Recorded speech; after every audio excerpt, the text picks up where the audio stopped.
Good morning. Good Monday morning. How is everyone this morning? So here in the Northeast, it's gonna snow soon. So we're hunkering down and getting ready to see the beauty. The beauty. You know, when the first snow comes. I mean, we've had a little snow already, but when the first snow comes, it's so beautiful. So beautiful. So please tell me that you're on. I'm using another new software. The last one didn't work. So I'm back to my phone and regular, and now I'm trying this new software. And so let me know that you're here so that I could see. So say something in the chat, give me hearts, see if I could see that you are here with me. I'm not alone, just speaking out into the ethers, hoping that somebody's listening. So lots to talk about today. So I'll just kind of jump right in because I want to answer your questions. And so start typing them. Hi, Christine. Hi, Christine. You got on here. That's wonderful. I'm so glad. Okay, so let me start with a question that somebody is emailing me. So I often get emails, I get comments all over the place. So you don't always see the questions that people ask. So I want to make these answers a little more available to everybody. Because I think the worries and the wonderings and the concerns that people have are things that a lot of people have. So I thought that that I'll try to bring some of that. Hi, Nikki. I'll try to bring some of that in so that I have a larger audience. Maybe more people could feel help. So go ahead and type some of your questions, some of your concerns, what's on your heart, what's on your mind today, even if it's great. You don't have to tell me negative stuff. You could tell me some really good stuff. And I know there's been so much to handle. So that's okay if it's a lot and heavy, and that's okay if it's light and joyful. All of it is welcome. All of it, all of it, all of it. Okay. So, so this is one question: how to handle anxiety when you're quarantined due to exposure to COVID, and you don't have symptoms yet, but you are kind of in this, like, it almost feels like the jury's out and you're waiting for the verdict if you have it or not. And there's this period of time, it's kind of like when you get tested for cancer or any other disease, really, is that there's waiting time before the results come back. And that's what I find, that a lot of people, when they're in that state, they're doing the contact tracing. So everybody who had some exposure, hi Kayla, everyone who's had some exposure has to quarantine to make sure they're okay. And as the days pass, the first couple of days, it's like, oh no, 2 whole weeks. What are we going to do?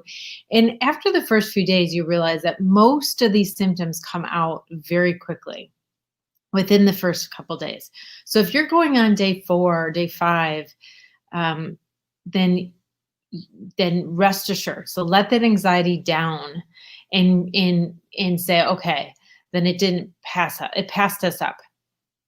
So what a lot of schools, I'm not saying it's impossible to catch it from school, but a lot of schools, with all the contact tracing, the chances are really low. So most of the spread, we know 3/4 of the spread are in people's homes, small gatherings in people's homes. We know that's where the most of the spread is. So, but for precautions, they contact everybody that this child's been in contact with at school, but over and over again, because those things are not actually catching. So when they contact trace and everybody's quarantined, very few people from that quarantine, from being in the school, are catching it. That's why they're considering schools safe right now.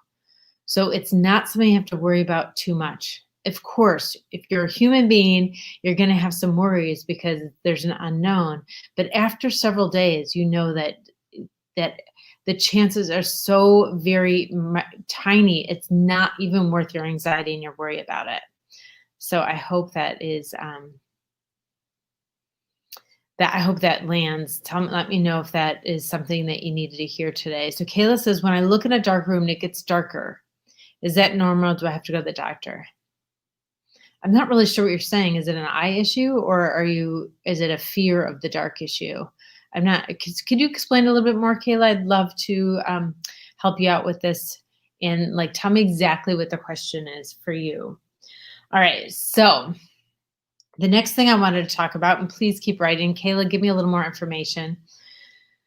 So let's talk about mental health being part of physical health. This was, hi, Destiny. So this was a comment that I saw on somebody else's post talking about how they feel like, in general, I don't know who they was talking to, but it was maybe like politicians and educators or doctors or people in the mental health field are not, they don't consider, or they give less concern for mental health than they do for physical health. And that's not my experience. Definitely there's a complete inadequacy of trying to address the amount of stress that people are under right now, mostly because it's not really understood. So people don't know what to do, how to help them. Stick with me if you're in that boat, because I know how to help people in this situation. And so it's not that no one considers it. Like, that's not the problem. What it got me thinking about today is that people don't know what the problem is. And sometimes it's okay. I mean, you don't have to know what the problem is. Sometimes that's a problem in and of itself, is that people want to know exactly what the problem is so they can fix it, but it makes them hyper-focused on it. It makes them try to solve a problem that's not there. It gives a lot of attention to the problem. So that's not always good. Sometimes you could dissolve a problem without understanding it really. But what I see is happening in I keep using the word problem for all the different entities of this situation I'm talking about. But what I feel the problem is that people are misinterpreting what the problem is. And so getting upset over the wrong thing and spending a lot of time and attention on the wrong thing. So it's okay not to understand the problem. You can dissolve it. You can let it go. You can experience healing or distract yourself. Those things are healing. And that's actually what I'm going to do in the class on Wednesday. So hopefully a lot of you know already that I'm doing a live broadcast on Wednesday night. It's private, so you have to register for it, but it's just making a donation to the food cover, and people are hungry.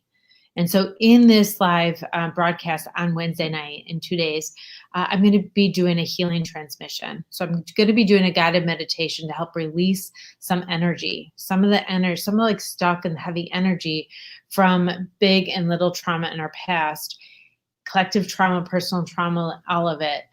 And I'm not going to re-traumatize people, so don't worry about that. But I really want to, it's like a decluttering of the energetic body from this heaviness, because right now we don't have the bandwidth to have that and what's going on. And actually they're playing off each other. So they're making both situations, our outer situation, our world, which is so stressful right now, and then our inner situation, which is all being triggered and coming up.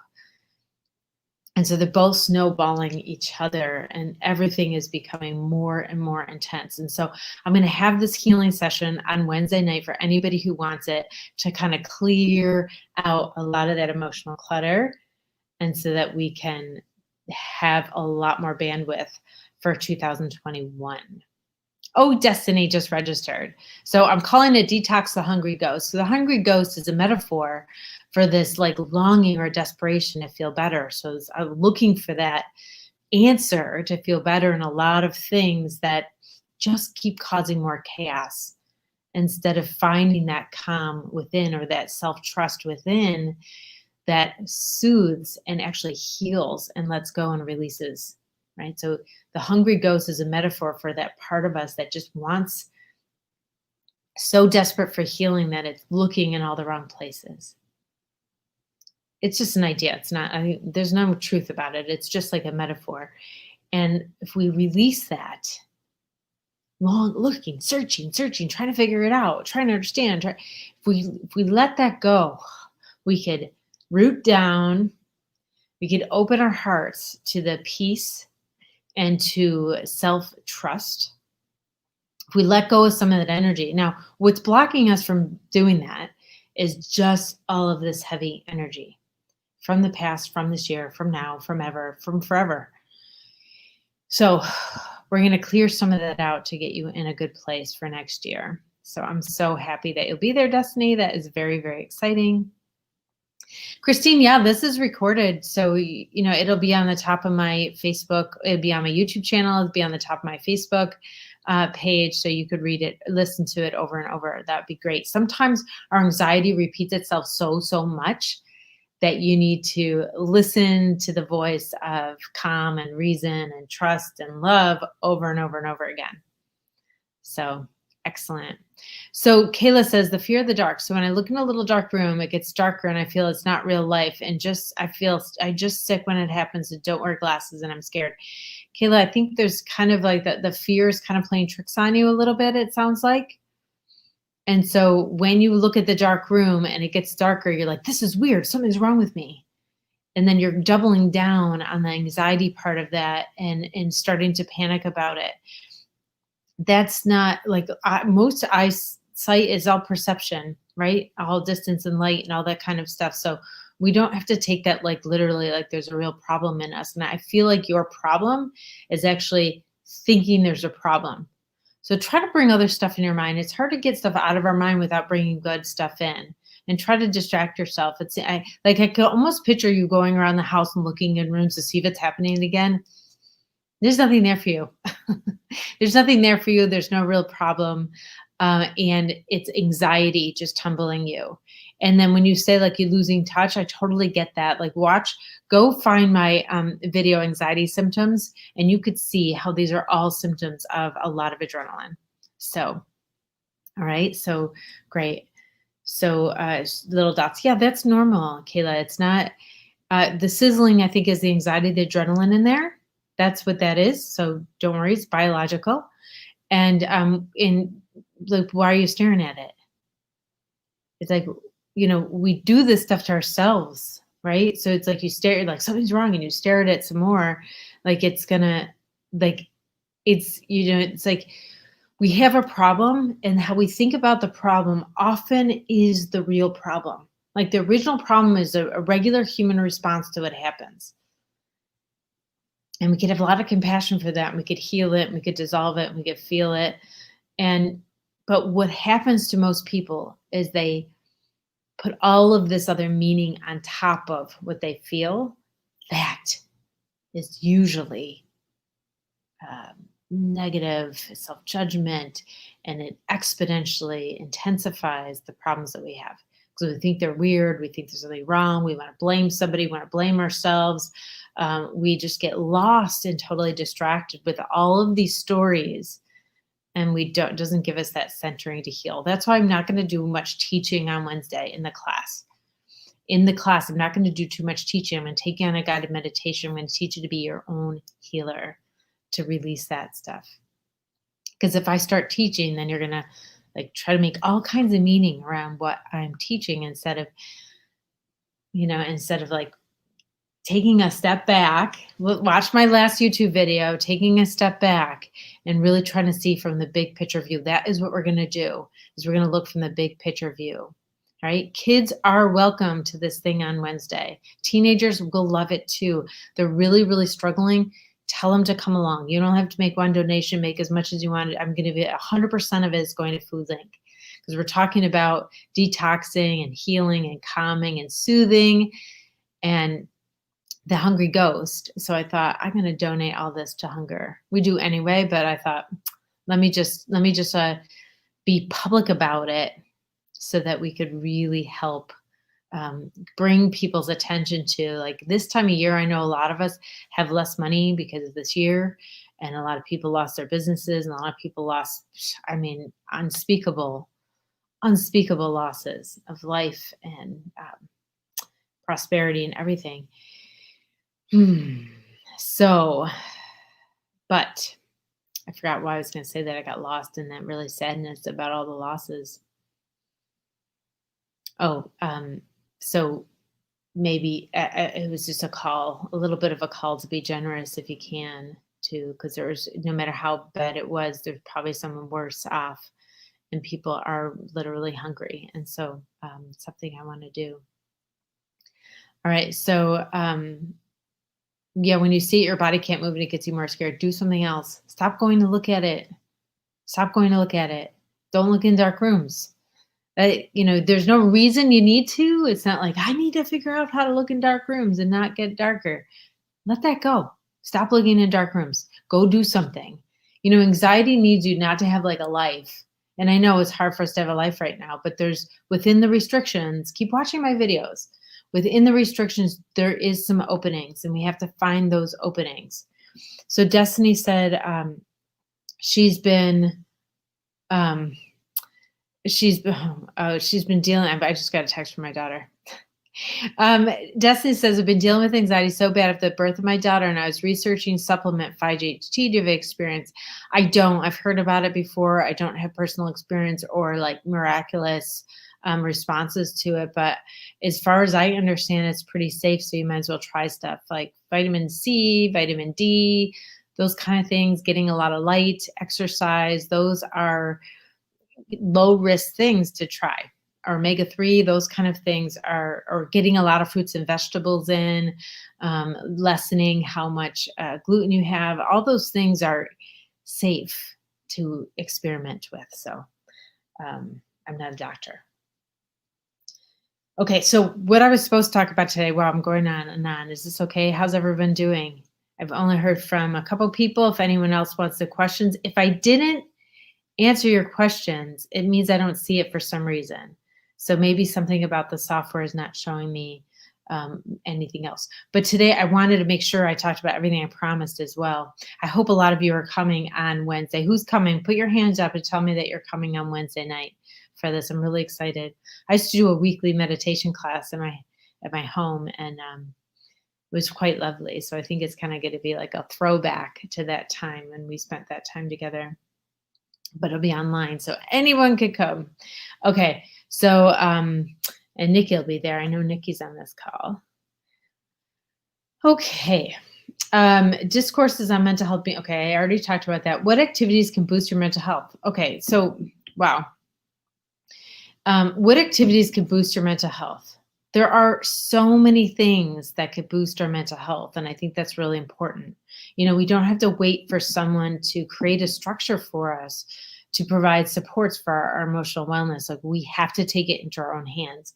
And the more people are looking at all the limits and all the restrictions, the more you feel trapped and unable. But what we need to do is we need to look at the things within, right? So even being creative, having some novelty, eating really well, exercise and sleep. Of course, we have to do that. Nobody's restricting us from doing that kind of stuff.